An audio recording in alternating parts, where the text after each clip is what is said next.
Assalamualaikum warahmatullahi wabarakatuh. Waalaikumsalam warahmatullahi wabarakatuh. Alhamdulillah pada hari Sabtu ini kita sama-sama anak kelas A pergi ke kebun.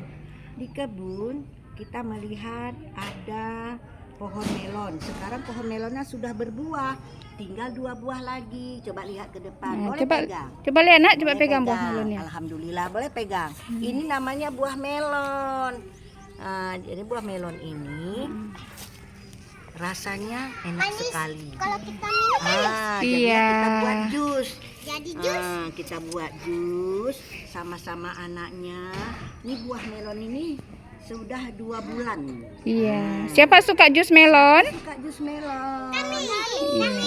Iya, ada juga pohon terong, ada juga pohon kacang, ada daun ubi, ada juga daun pepaya. Alhamdulillah ya. Kita sekarang mau panen buah ini. Nggak usah kita potong lagi. Ayo sama-sama baca, ucapkan bismillah. Duduk sini. Yuk, lihat. Baca bismillah yuk semuanya. Bismillahirrahmanirrahim. Iya. Kita potong melonnya hari ini, kita nanti berbicara sama kawan-kawan.